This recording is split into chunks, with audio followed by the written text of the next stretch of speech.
제가 가진 성경으로 315면이 되겠습니다. 315면 신약성경 315페이지 에베소서 5장 15절에서 21절.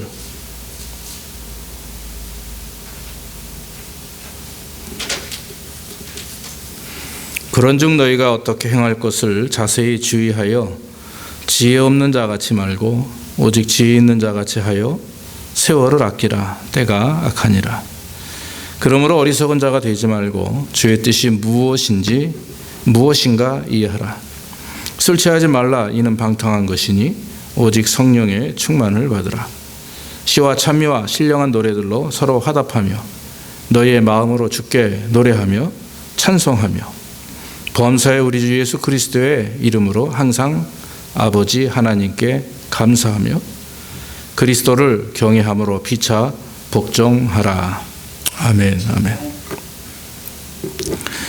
오늘은 제목을 15절에 있는 말씀의 문장을 따서 지혜롭게 사는 법이라고 하는 제목으로 말씀을 드립니다. 우리가 인생을 살면서 잘 살기 원하고 또 부족함이 없도록 풍요롭게 사는 것이 아마 우리의 인생의 목적이 아닌가 싶습니다. 그래서 여러분들 열심히 일하고 또 자녀들 열심히 양육하고 또 생각대로 되지 않으면 마음도 아프고 낙심도 하고 그렇죠. 다 동일한 목적을 가지고 있죠. 잘 살기 위해서다 하는 것이죠. 그러나 오늘 본문에 나와 있는 말씀을 가만히 보면 지혜롭게 사는 법이 잘 사는 법이라고 말합니다. 다시 말하면 풍요를 누리고 부족함이 없도록 사는 것이 잘 사는 것보다는 지혜롭게 사는 사람이 더 잘 사는 사람이다, 이런 거죠. 오늘 성경에도 지혜 없는 자가 되지 말고 지혜 있는 자같이 하라, 그렇게 말을 합니다. 그러니까 사는 목적과 이 살아가는 삶의 방향을 바로 잡아라 하는 거예요. 그것을 바로 잡고 살아갈 때 우리는 지혜로운 자가 되는 것이고, 만약에 그 방향과 그 목적을 잘못 잡으면 지혜로운 자가 아니라 어리석은 자가 된다라고 하는 것입니다. 이 에베소 5장을 가만히 보면 이 성도의 삶의 모습을 잘 말하고 있습니다. 초반절에는 말과 행동에 대한 그런 조심을 권유합니다. 말이 많으면 허물이 많기 어렵다 그랬어요. 입술을 제어하는 자는 지혜로운 자다 그랬어요. 그리고 또 불순종하는 자들과 같이 하지 말라, 이렇게 말을 합니다. 불순종하는 자들이나 이단들과 같이 하지 말라. 왜냐하면 불순종하는 자들과 같이 어울려 다니면 동일하게 불순종하기 때문에 그래요. 사람이 선한 것을 빨리 배우지 못하는데 악한 것은 금방 배웁니다. 이것이 사람의 근본이죠. 그리고 계속해서 말하는 것은 우리가 예전에는 어둠인데 이제는 그리스도로 말미암아 빛의 자녀가 되었으니 이제 너희는 빛의 자녀들처럼 행하라, 이거예요. 그래서 말과 행동을 조심해야 되고, 그리고 불순종하는 자들과 같이 하지 말아야 되는 이유는 우리가 빛의 자녀이기 때문에. 과거에는 우리가 어둠의 자녀였으나 이제는 빛의 자녀로서 살아가는 인생, 복을 받은 인생이기 때문에 이제 우리는 빛된 말씀대로 그리스도를 따라 살아가는 것이 온전한 모습이다라고 하는 것이죠. 그러면서 이제 마지막 부분에 우리에게 말씀하는 것이 바로 지혜로운 자가 과연 어떤 사람이냐, 지혜로운 삶을 사는 것이 과연 무엇이며 그것은 어떻게 사는 것이가 하는 것이죠. 바로 지혜로운 삶을 16절 말씀 보니까 세월을 아끼라, 때가 악하니라, 그렇게 한마디 문장으로 끝내버려요. 지혜로운 삶이 뭐냐? 세월을 아끼는 삶입니다. 아낀다는 말이 의미가 무엇입니까? 안 쓰고 놔둔다는 말이 아끼는 게 아니에요. 아낀다는 말은 세월을 되찾는 것을 말합니다. 허송세월한 거, 잃어버린 세월을 되찾는 것을 말하죠. 과거는 우리가 찾을 수 없습니다. 그러나 이제 앞으로 오늘부터 우리는 인생 가운데 세월을 아껴야 됩니다. 허송세월을 하거나 그냥 지나치는 것이 있어서는 안 되겠습니다. 헬라어로 엑사고라조라고 하는 뜻인데 이것은 돈을 주고 사오는 것을 말합니다. 구하여 내는 것을 말합니다. 대가를 주고 다시 찾아와서 완전히 내 것으로 회복하는 것을 말합니다. 그러니까 세월을 아끼라라고 하는 것은 정말 허송세월하지 말고, 다른 데 신경 쓰지 말고, 또 선한 것이 아닌 악한 것을 위해서 사용하지 말고 하나님 말씀대로 살아라라고 하는 말이죠. 저와 여러분들에게는 똑같이 시간을 주셨습니다. 24시간을 주셨고, 한 달에 30일이 되죠. 1년이면 365일이 됩니다. 자, 모든 사람들에게 동일하게 시간은 정해져 있는데, 그런데 인생을 살아가는 삶의 기간은 다 달라요. 어떤 분은 장수하는 분도 있고 어떤 분은 그렇지 못한 분도 있겠죠. 그러나 중요한 것은 매일의 삶 속에서 어떤 모습으로 살아가는 것이 지혜로운 사람인가. 그저 돈 벌기 위해서 애를 쓰고 뛰어다니며 밥도 먹지 못하고 땀 흘리며 집에 와가지고는 정말 쓰러져가지고 말이죠. 또 잠자고 또 아침에 일어나서는 또 나가고, 그 사실 이게 우리 오늘 현대 우리의 삶의 모습 아니겠습니까? 그러나 여러분, 우리는 믿는 자들입니다. 무엇을 위해서 내가 일을 하는지, 무엇을 위해서 내가 인생을 살아가는지에 대한 진정한 목적을 바로 세워야 된다라고 하는 것입니다. 그러니까 세속적이고 세상적인 목적이 아닌 진정한 지혜로운 것이 무엇인가. 오늘 성경은 우리에게 세 가지를 말합니다. 첫째가 뭡니까? 주의 뜻을 분별해야 된다 이거예요. 주의 뜻을 이해해야 너희가 지혜로운 자로 세월을 아낄 수 있다 하는 것입니다. 여러분, 주의 뜻을 이해하는 게 무엇입니까? 그냥 한마디로 순종하는 거예요. 그럼 어떻게 순종하느냐? 무슨 말이나 무슨 행동을 할 때마다 이것이 하나님이 기뻐하는 건지, 이것이 은혜로운 건지, 이것이 하나님의 선하신 뜻에 맞는 것인지를 비춰보는 거예요. 우리는 압니다. 어떤 것이 하나님의 말씀이며, 하나님의 말씀을 몰라서 불순종하는 사람은 여기 아무도 없어요. 알지만 순종이 안 되는 거죠. 알지만 내 안에 욕심이 있고, 알지만 내 안에 감정이 있고, 알지만 내 안에 이성이 있기 때문에 그것을 내려놓지 못하기 때문에 불순종하는 거지, 모르기 때문에 불순종하는 사람은 아무도 없어요. 그런데 하나님은 아예 모르면서 불순종하면은 그나마 좀 이해하시는 것 같은데, 알면서 불순종하면 이게 더 큰 죄죠.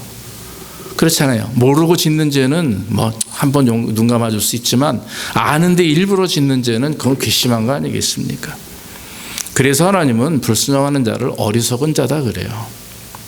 사랑하는 성도 여러분, 어리석은 자가 되지 않기 위해서는 하나님의 말씀을 알면 내 안에 있는 자아와 욕심을 누르고 하나님 말씀에 순종합시다. 할렐루야. 누른다는 것은 내 힘으로 되지 않아요. 조금 이따 말씀드리겠지만 누를 수 있는 방법은 딱 한 가지밖에 없거든요. 어리석은 자는 하나님을 의지하지 않습니다. 내 방식대로 삽니다. 내 뜻대로 삽니다. 내 계획과 내 계산기를 두드리며 사는 것이 어리석은 사람입니다. 주님께서 우리에게 바라시는 삶의 모습은 나를 믿고 의지하라 이거예요. 가장 네 인생의 최고가 무엇이냐? 예수님 외에, 그리스도 외에 다른 것이 있으면 그 사람은 잘못된 신앙인입니다. 성경을 보면 사무엘상 15장 22절에 보면은 사울이 하나님 앞에 불순종하는 모습을 보면서 사무엘이 가가지고 한마디 하죠. 왕이여, 순종이 제사보다 낫고 듣는 것이 수양의 기름보다 낫습니다. 그래요. 아무리 제사를 짓고 아무리 제물을 바쳐도 순종하지 않는데 그 예배와 그 헌금이 무슨 의미가 있겠어요? 안 그렇겠습니까? 그러니까 예배를 드리기 이전에 순종하는 삶이 있어야 된다라고 하는 거예요. 순종의 삶이 없는데 껍데기만 와가지고 변화되지 않은 모습으로 예배 드려봤자 하나님이 기뻐하지 않습니다. 듣는 것이 수양의 기름보다 낫다고 그랬어요. 아무리 우리가 기름진 아주 큰 돈을 가지고 헌금을 하고 예물을 드린다고 해도 삶 속에서 듣지를 않는데, 하나님의 말씀을 듣지 않는데 그것이 무슨 의미가 있고 그것을 하나님이 과연 기뻐하시겠느냐. 사울은 그런 인생을 살았습니다. 아무리 자기의 생각이 옳고 선하다 해도 하나님의 말씀에 행하지 않으면 어리석은 것입니다. 인간의 생각과 행위는 나에게부터 나오기 때문에 그래요. 내 자아에서부터 나오는 것이 사람의 욕심이고 생각이기 때문에 그렇습니다. 그래서 공부를 많이 한 분들 많이 보죠. 박사들 주변에 많이 있지 않습니까? 또 나름대로 자기의 어떤 꿈을 이루고 높은 자리에 앉아 있는 분들도 많이 있습니다. 근데 대화를 나눠보면 이 사람이 겸손한 사람인지 겸손하지 않은 사람인지, 그 마음에 믿음을 가지고 있는지 믿음이 없는지 금방 나타나요. 몇 마디만 보면. 여러분, 중요한 것은 아무리 세속적인 것을 내가 많이 가지고 있고 얻었다 할지라도 그 마음에 겸손이 없으면, 그 마음에 자기보다 우월하신 어떤 분이 존재한다라고 하는 사실을 믿지 못하면 그 사람은 어리석은 사람입니다. 왜냐하면 그 인생은 그 사람에 의해서 움직이기 때문에 제한적이에요. 실패하고 넘어지면 쓰러지게 됩니다. 일어나지 못합니다. 그러나 하나님을 믿는 사람들에게는 하나님이 계시기 때문에 내가 실수하고 넘어지고 그래도 다시 하나님을 붙들고 일어날 수가 있습니다. 믿습니까? 주님은 용서하시는 분이에요. 아무리 우리가 실수하고 잘못하고 죄를 지어도 회개하고 주님 앞에 나오는 자들을 하나님은 용서해 주십니다. 다시 회복하시는 능력이 있기 때문에 그렇습니다. 요나를 보면, 요나서의 요나를 여러분 쭉 보시면 아시죠? 요나가 하나님 말씀대로 니느웨로 가서 그들의 죄성을 다 선포하고 회개하도록 이렇게 선포하라, 회개 복음을 증거하라 그랬어요. 요나가 보니까 화가 나는 거예요. 니느웨는 어떤 곳입니까? 이스라엘을 가장 괴롭게 만들었던 아수르의 도시예요. 아수르의 가장 핵심 도시가 니느웨인데 거기 가서 복음을 증거하래요. 이거 말도 안 되는 거죠. 왜냐하면 그동안 니네 사람들은 하나님을 대적했던 사람이에요. 우상 숭배하는 사람들이에요. 예수 믿는, 그러니까 그리스도인들, 아니 예루살렘 사람들을 핍박했던 사람들이에요. 공격하고 맨날 그냥 힘들게 했던 사람인데 그 사람들에 가가지고 복음을 증거하라는 거예요. 요나가 화가 났죠. 난 못해. 그러고 다시스로 도망을 갑니다. 반대 방향으로 도망을 갔는데 배를 타고 가다가 풍랑을 만나요. 선원들이 제비를 뽑았는데 요나가 걸립니다. 요나를 물에 던집니다. 바다에 던졌는데 커다란 고래 같은 물고기가 요나를 집어삼킵니다. 3일 밤낮을 그 안에서 회개하고 기도하죠. 3일이 지난 이후에 물고기가 뱉었어요. 다시 배를 타고 다시 니느웨로 가서 복음을 증거하니까 이상한 일이 벌어집니다. 평소에는 그렇게 하나님을 대적하고 그랬던 사람들이 이 요나의 그 복음의 말씀, 회개의 말씀을 듣자마자 왕부터 백성들까지 회개하고 베옷을 입고 머리에 질을 뿌리고 통곡하며 하나님 앞에 부르짖어요. 그걸 보고서 요나는 가슴을 치고 한편으로 왜 내가 이런 걸 해야 되나라고 고민할 때 하나님은 박넝쿨 하나를 보내세요. 뜨거운 태양 밑에서 요나가 회개하는 니네 백성들을 바라보며 이렇게 있으니까 얼마나 뜨겁겠어요. 근데 박넝쿨 하나가 이렇게 자라더니만 요나의 머리를 싹 이렇게 덮어주면서 그늘을 만들어줍니다. 잠깐 시원했어요. 한낮을 시원했는데 오후가 되니까 이게 말라 비틀어 죽어버려. 그러니까 또 요나가 더워서 힘들 지경입니다. 하나님 하시는 말씀이, 봐라, 박넝쿨 하나에도 네 마음이 그렇게 왔다 갔다 하고 기분 좋았다 나빴다 하는데 하물며 저 백성들, 자기가 하는 짓을 알지 못하고 저렇게 어둠 가운데 있는 사람들을 구원하려고 하는 내 마음을 왜 모르느냐? 그 사랑하는 내 자식들을 네가 왜 모르느냐? 이러면서 말씀하시는 게 요나서예요. 저는 요나서를 읽을 때마다 왜 목회를 내가 해야 되는지, 왜 우리가 정말 북한을 선교해야 되는지, 왜 이슬람 사람들이 주께로 돌아올 수 있도록 기도해야 되는지, 왜 세상에 사악한 자들이 많음에도 불구하고 복음이 증거돼야 되는지를 알게 되는 거죠. 사랑하는 성도 여러분, 하나님의 마음을 이해하는 것은 하나님 원수까지도 사랑할 수 있는 그 마음까지도 이해하는 겁니다. 믿습니까? 그걸 받아들이고 순종하는 거예요. 원수인 우리를 위해서 예수께서 십자가에 죽으시고 부활하셨어요. 자, 우리는 원수였던 사람들입니다. 그런데 이제는 하나님의 자녀가 되었어요. 무엇 때문에? 바로 믿음이라고 하는 것. 그것도 내 믿음이 아니야. 하나님이 선물로 주신 그 믿음을 통해서 아무런 대가 없이 죄값을 치르지 않고 나 대신 주님 주신 그 죽으신 십자가를 의지하면서 우리가 구원받은 것입니다. 그러므로 사랑하는 성도 여러분, 하나님의 뜻을 잘 이해하시기를 주의 이름으로 축원합니다. 그저 내가 복을 받기 위해서 예배하는 게 아닙니다. 그저 내가 하나님 앞에서 11조 많이 하면 복을 준다니까 11조 하는 것도 아니고, 철저하게 하나님을 믿기에, 하나님을 사랑하기에, 하나님의 뜻을 알기에 우리는 주님 앞에 내 마음과 정성을 다해서 예배하는 것입니다. 세상에 여러분, 사회 속에는 이념이라는 게 있어요. 사상이라는 게 있어요. 민족관이라는 것이 있고 사람들이 가지고 있는 삶의 그런 목적과 스타일이 다 다릅니다.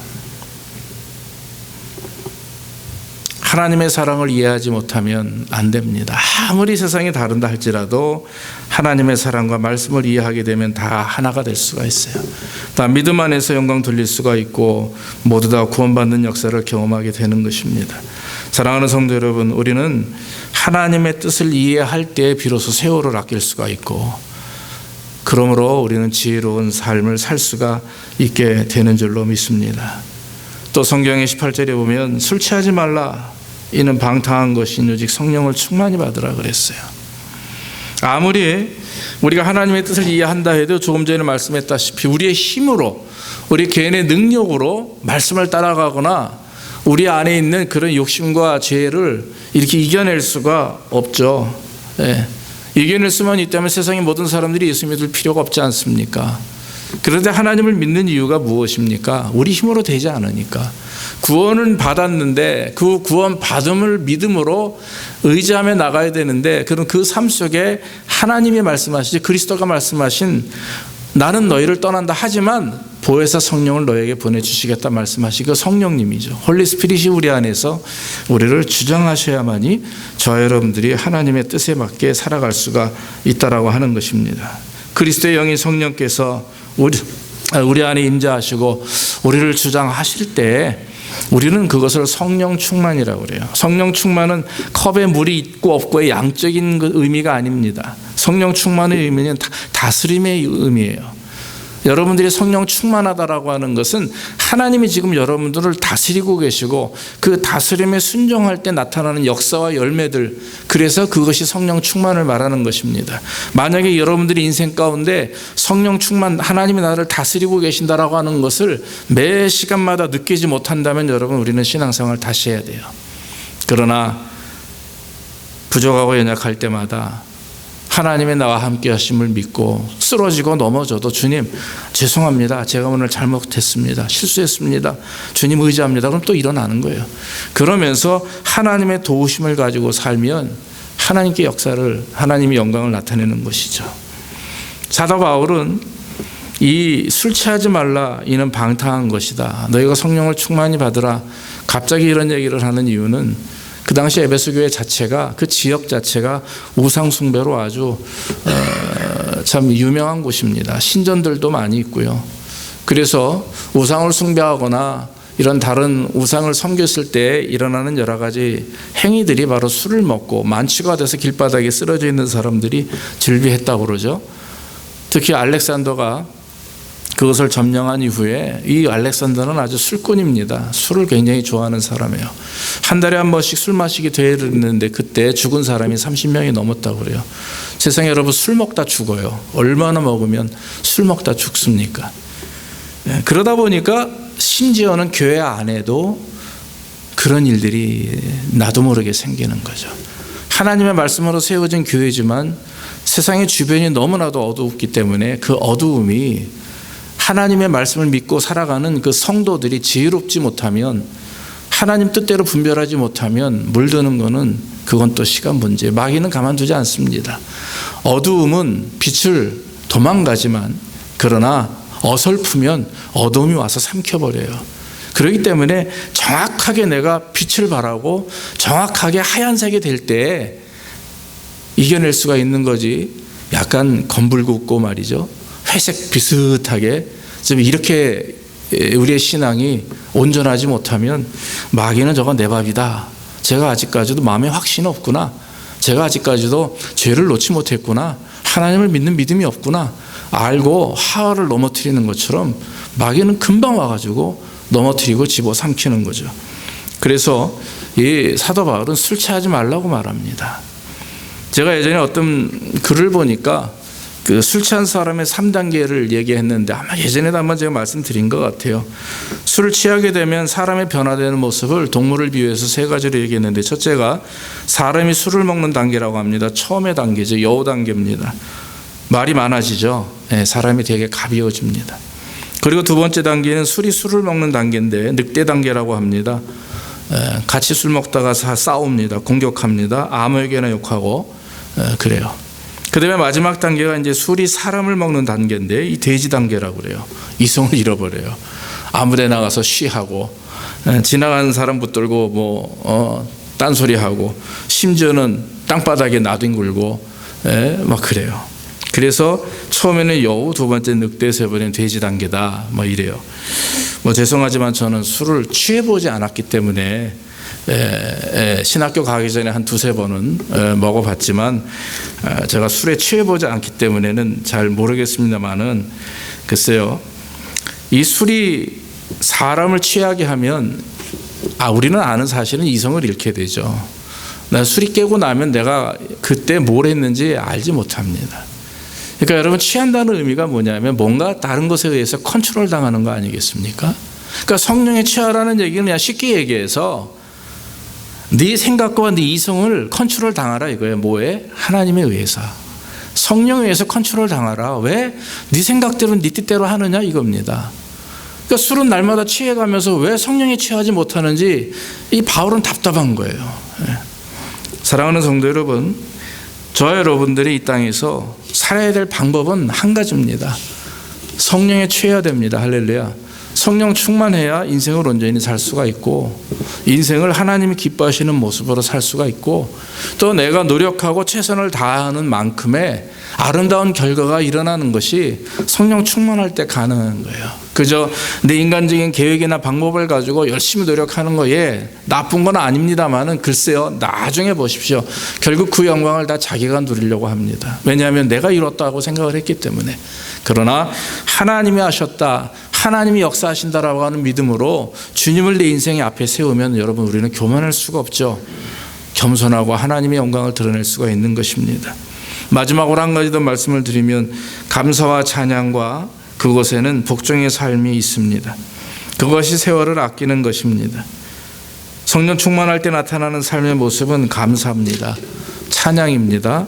그리고 환난과 어려움이 와도 하나님을 의지하게 되고 그리고 성도 간에 또 가족 간에 피차 이해하고 또 피차 섬기고 피차 복종하는 모습이 나옵니다. 세월을 아끼라 때가 악하니라 그랬어요. 악하다는 말은 대적당한다라는 뜻입니다. 세상이 지금 악하기 때문에 그리스도인들이 대적을 당합니다. 하나님을 대적합니다. 적대시한다라고 하는 거죠.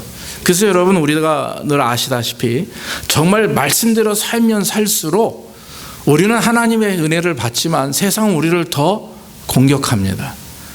더 힘들게 만들어요. 그것이 온전한 성도의 모습이라고 하는 거죠. 그렇기 때문에 우리는 그 대적하는 세상을 향해서 우리는 그것을 뛰어넘을 수 있도록 늘 우리 자신이 항상 기쁘고 감사가 넘쳐야 되는 거죠. 애를 쓰고 노력함에도 불구하고 낙심되고 힘든 일들이 얼마나 많이 있습니까?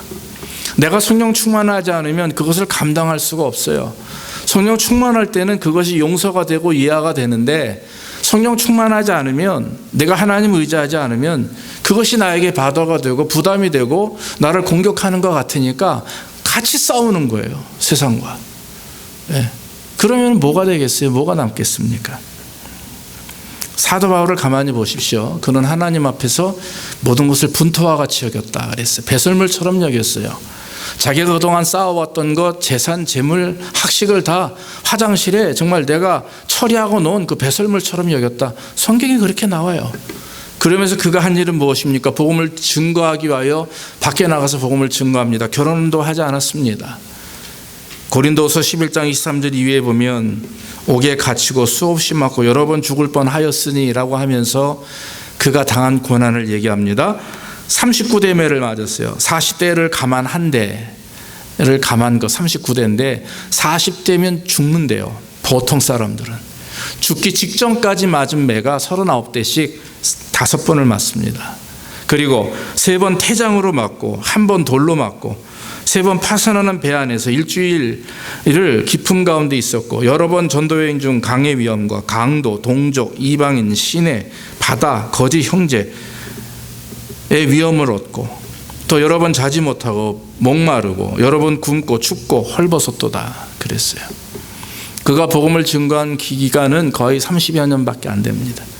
그 30년 전후인데 그는 인생에서 경험할 최고의 고통과 어려움을 다 경험했는데 이유는 무엇입니까?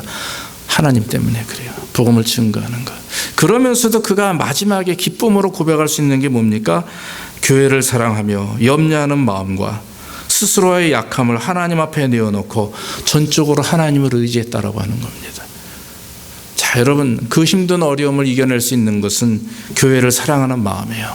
내가 세운 교회, 내가 전도한 저 백성들, 하나님의 사람들이 고통당하고 낙심하는 것을 그냥 보고 지나치지 못하니까 찾아가서 위로하기 위해서 그렇게 매를 맞아도 물에 빠져도 죽음 직전까지 가도 끝까지 찾아가서 위로하고 전도하는 겁니다. 빌립보 전도시의 감옥에 갇히죠. 바울과 실라가 매를 맞아서 온몸이 뚱뚱 부어요. 또 여러분 손발을 커다란 이거 굵은 쇠사슬로 쇠로 이렇게 묶습니다. 그러면 이 피부가 다 까지고 곪고 다 그래요. 심지어 심할 때는 뼛속까지 그 쇠독이 들어간다고 그러는데 그럼에도 불구하고 거기서 찬송과 기도를 하니까 밤에 지진이 생겨서 옥문이 열리죠. 간수가 구원받았던 사실 아시죠? 간수의 가정까지도 가서 구원을 시킵니다. 바울과 실라가 빌립보 감옥에서 이런 은혜를 경험했던 이유는 성령 충만함으로 하나님께 감사와 찬양이 있었기 때문에 그래요. 여러분, 여기 계신 분들 중에 예수 믿는 이유 때문에 전도하다가 감옥에 가신 적은 없잖아요. 그럼에도 불구하고 우리는 그 내 인생의 삶을 살아감에도 불구하고 그것이 힘들다고 애쓰고 그것이 힘들다고 원망하는 일들이 얼마나 많이 있습니까? 참 부끄러운 일이죠. 사랑하는 여러분, 우리는 믿음을 가져야 됩니다. 헬런 켈러라고 하는 분이 3일만 볼 수 있다면이라고 하는 글에 몇 가지 얘기한 것이 있는데, 첫째 날은 나를 가르쳐 주신 애너 설리번인가요? 그 선생님 얼굴과 아름다운 몸을 보고 싶다. 그리고 산과 들을 바라보며 자연을 보고 싶다 그랬어요. 둘째 날에는 새벽에 동트는 웅장한 장면과 시내에 있는 박물관, 미술관들을 보고 싶다. 그리고 밤에는 반짝이는 밤하늘을 보고 싶다 그랬어요. 그리고 셋째 날에는 일찍 일어나 출근길에 서두르는 사람들의 밝은 얼굴 모습을 보고 싶고, 음악과 영화를 보고, 그리고 저녁에는 조용히 집으로 돌아와 3일 동안 귀한 것을 보게 하신 하나님께 감사를 드린다. 그리고 다시 예전의 모습으로 돌아가길 원한다 그랬어요. 블라인드맨이죠. 앞으로 볼 수 없는 분입니다. 그런데 그분이 3일만 볼 수 있다면이라고 하는 글 안에 그런 글을 썼다라고 하는 것입니다. 아무리 환경이 어려워도 이분은 마지막 고백이 하나님께 감사해요. 하나님께 감사. 사랑하는 성도 여러분, 저와 여러분들이 하나님을 믿고 지혜롭게 산다면, 세월을 아끼며 살 수 있는다면 여러분, 우리는 감사할 수밖에 없습니다. 할렐루야. 찬양할 수밖에 없고요, 기도할 수밖에 없고, 사랑할 수밖에 없고, 피차 보종이라고 하는 말은 그것은 평안에 매는 줄로 하나가 되는 걸 말하는 거예요. 상대방을 이해하고 인정하는 것을 말합니다. 말씀을 맺습니다. 지혜로운 삶, 그것은 다른 게 아닙니다. 오늘 말씀대로 세월을 아끼는 것인데, 아낀다는 말의 의미는 하나님의 뜻을 잘 분별하고 성령 충만해서 삶 가운데 찬양과 감사와 기도와 그 서로 간에 피차 이해하고 복종하는 마음이 우리 안에서 이루어지고 실천되어질 때 우리는 세월을 아끼며 행복한 삶을 살 수가 있는 것입니다. 모쪼록 이런 지혜로운 삶이 오늘 이후로 더 우리에게 넘치기를 주의 이름으로 축원합니다. 기도하겠습니다. 아버지 하나님, 감사합니다. 오늘도 귀한 말씀 증거할 수 있도록 인도하시니 감사합니다. 하나님, 우리가 지혜로운 자가 되기 원하고 슬기로운 자가 되기 원합니다. 지혜롭게 하옵소서. 우리 인생도 지혜롭게 하시되 세월을 아끼게 하셔서 우리가 하나님 말씀대로 주의 뜻이 무엇인지 분별하고, 또 우리가 하나님 성령 충만히 받아 이 땅에서 시와 찬미와 신령한 노래로 주님을 찬양하며 또 하나님께 감사하며 서로 간에 그리스도를 경외함으로 이해하며 인정하며 복종하는 그런 삶이 우리 안에 넘칠 수 있도록 주여 복을 내려 주시옵소서. 감사하고 예수님의 이름으로 기도하옵나이다. 아멘. 우리 찬송가 172장 찬송하시면서 예물 드리겠습니다.